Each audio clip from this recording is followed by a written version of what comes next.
Now at 10, a group of state lawmakers are coming together at the Capitol to try to encourage more people to become volunteer firefighters. And some storms made their way through parts of our area. Meteorologist Dana Fulton will have the latest. From the Channel3000.com Alert Center, this is News 3 Now at 10. Thanks for watching News 3 Now at 10. We want to go right away to the latest from the Channel 3000 Alert Center. This is a live look at the 100 block of South Bird Street in Sun Prairie, where firefighters are on the scene of a fire. Dane County Communications tells News 3 Now that the fire broke out just before 9:15 tonight. This is a developing story. Stay with News 3 Now and Channel 3000 for the very latest. More than 700 fire departments in Wisconsin rely on volunteers, but many are struggling right now to recruit and retain members. Rose Schmidt explains how a new proposal at the state capitol aims to change that.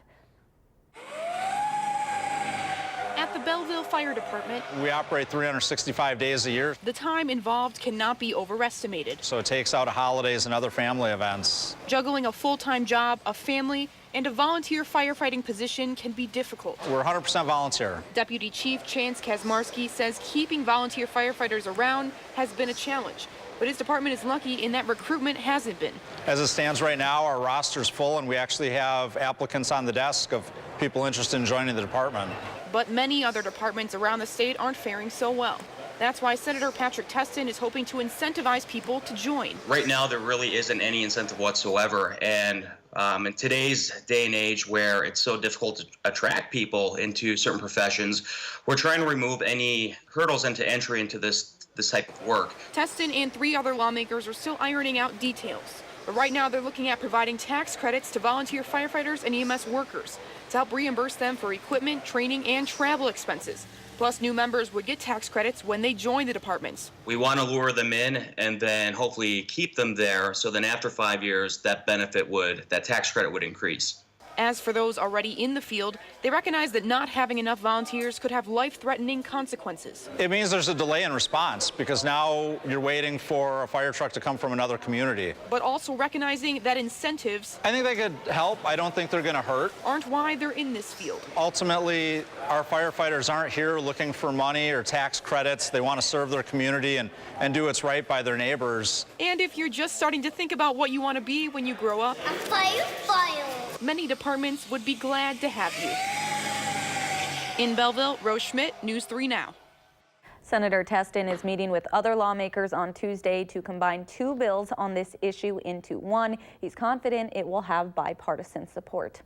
Let's turn it over to Dana Fulton with your first alert forecast. The rain was coming down pretty hard for a while here, Dana. It really was. We actually had scattered showers through most of the afternoon and some really strong thunderstorms as well. A few severe thunderstorm warnings got triggered earlier today. The good news, there are no warnings in effect right now, and it doesn't look like any more will be issued for us overnight as the bulk of that threat really out of here, and our temperatures dropping significantly just in the last 3 hours. So as we look at our radar right now, notice there are still a few little isolated shower spots, and this is really going to be the scene for us overnight. If you have to pop outside real quick because of the dog, or if you're one of those folks that have to work overnight, if you're running out to the car, you may feel a few raindrops, but these storms, the strong storms, are really through for us this evening. That's the good news. We may see some stronger storms to our neighbors to the south in northern Illinois, but not expecting anything too severe to slide through for us. Notice that temperature difference between Rockford and Chicago, 58, 61, Madison at 56. That cooler air starting to settle into southern Wisconsin.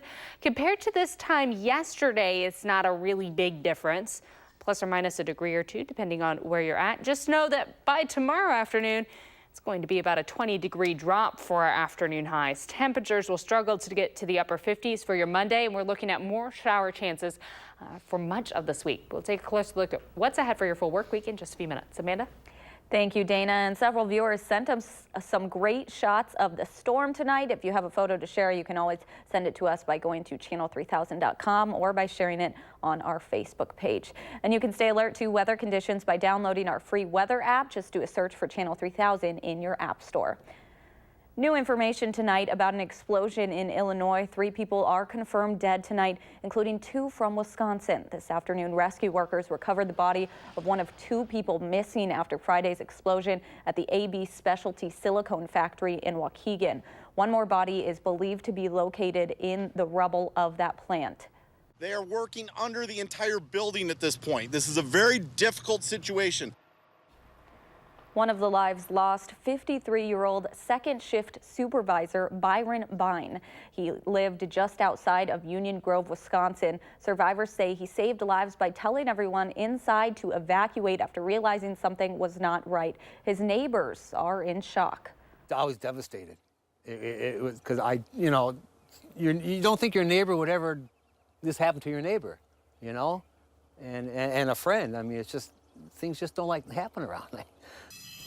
Bine's son also worked at the plant and was there Friday night, but was treated at the hospital and released. The other victim was 29-year-old Alan Stevens from Salem, Wisconsin. Officials say he died Saturday at Loyola Medical Center. In Rock County, a 33-year-old man is dead after a head-on crash in Janesville last night. The Rock County Sheriff's Office says Thomas Blum of Janesville was driving a Mustang when intoxicated. When he tried to pass the vehicle in front of him, he hit a car in the other lane head-on. Blum's passenger was pronounced dead at the scene. He is facing charges of homicide by intoxicated use of a vehicle. Janesville police say they used a drone and a canine officer to arrest a man wanted for retail theft. They say Alexander Schneck was first on their radar after he allegedly stole items from the Janesville Shopco earlier this week. Last night, officers found him at the Quick Trip on East Memorial Drive, where Schneck reportedly ran out the back of the store. Officers were able to track him down using the drone. He is now in the Rock County Jail facing burglary charges. Supporters of our nation's heroes are walking, running, and biking across America for awareness. It's called Carry the Load, a relay where teams carry an American flag every 5 miles for 32 days. Today, the relay reached Madison. Photojournalist Corey Ferris captured the emotional moments. Carry the Load is a nonprofit organization that's dedicated to bringing back the real meaning of Memorial Day and to ultimately bring communities together in honor of those that have served and given the ultimate sacrifice. I have 2 friends of mine that were both in the military. One committed suicide and then one died suddenly.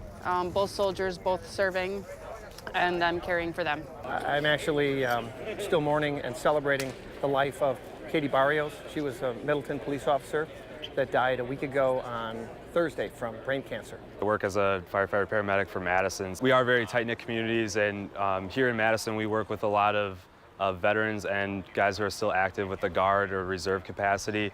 There's a lot of carryover between our professions and our experiences, so it's nice to be able to come together in such a joint effort with them. It's humbling, for sure, and it's great to see these guys. A lot of them I've worked fires with. I think it's a very humbling event, and it gives us an opportunity to see the very best in people and to understand their struggles and what they've gone through and what we need to get better at. And you bring so many different diverse communities together when you travel the whole country. It gives you a lot of faith in what we're doing and what the backbone of the country is. I'm carrying an Army-issued rucksack with about 45 pounds in it, just because that's roughly standard load, and that's what they would carry if they were here. Could have picked better footwear. It may not be the best planning, but I do know this. The people that we're walking for, they trade places with me in a heartbeat. Whatever I've got going on, we're in this gear, it's wet, it's sweaty, my feet are tore up, but anyone would trade places in a heartbeat for that.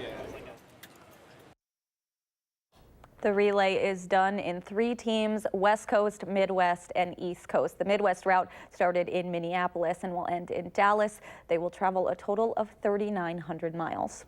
Rock County veterans were honored today with the first screening of a documentary that tells their story. The documentary, Through the Eyes of Rock County Veterans, aims to preserve the stories of some of the more than 11,000 veterans who live in Rock County. Those featured in the documentary shared their military experiences and pictures, many of them seeing it come together for the first time tonight. Well, I appreciate people recognizing veterans and what we did for the country, and we still have our freedom.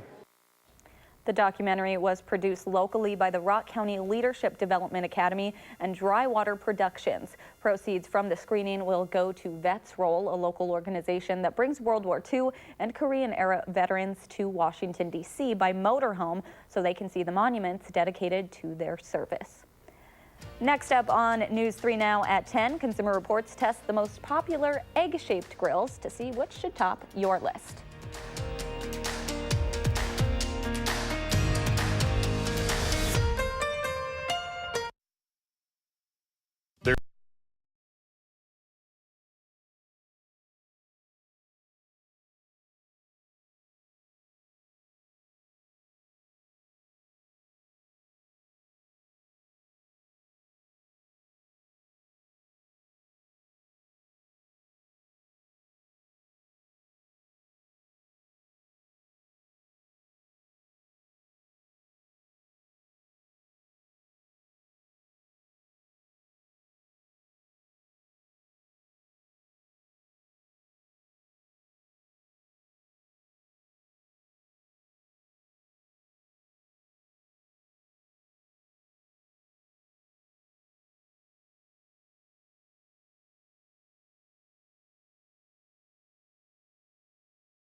Then he cartwheeled around the room and slow danced with a cleaning lady.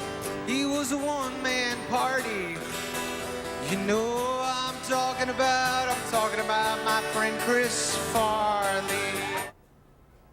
Adam Sandler's return to Saturday Night Live featured a touching tribute to the late comedian and Madison native Chris Farley. The two became friends during their wildly popular time on the NBC sketch comedy show. Farley died of a drug overdose in 1997 when he was 33 years old. The song had previously appeared in Sandler's Netflix special, 100% Fresh. It was a beautiful morning to visit area farmers markets and craft fairs. Take a load off Annie. Take a load for free. Sun Prairie Spring Makers Market kicked off this morning at Brass Tacks Resale. Local crafters, artists, and antique collectors sold all kinds of goods. It's a great way to support small businesses. I mean, I think everybody wants to support the town and support these small businesses, and so this is just one little way that, you know, some of these businesses can all come here, come together as one, and everybody can come out as a community. And hundreds of food lovers hit Willie Street this afternoon for a celebration of Asian cuisine. It's the second annual PDA Public Display of Asianness Festival. Several local restaurants like Sujo and Morris Ramen served up special dishes, including a Thai noodle salad and Korean barbecue. Proceeds from the festival go towards research for liver cancer, which is an issue in the Asian community. Food really is the best way to bring a community together and to connect people from all different types of backgrounds. And like Joe had mentioned, just celebrating being inclusive and the diverse array of food and the wonderful people that work really hard to make the food in the community. The event raised about $4,000, which will be donated to the Asian Liver Center at Stanford University. When you hear big green egg, do you think Dr. Seuss or a great type of grill? For over 30 years, grill enthusiasts have obsessed over this egg-shaped grill called Kamado style. Now there are some new eggs in town. Consumer Reports put them through their rigorous tests and found you don't have to break the bank to get a good egg. Kamado grills are a combination of charcoal grill, smoker, and outdoor oven. Ryan Markowitz loves what it does for meats. It definitely makes it juicier. Things don't dry out. You can maintain the temperature, and everything is just tastier. Their airtight design gives them the ability to deliver controlled heat, extremely high for searing or low and steady for smoking meats. Consumer Reports tested 8 Kamado grills you'll see in your home center, wholesale club, or hardware store. You can pay from $300 to almost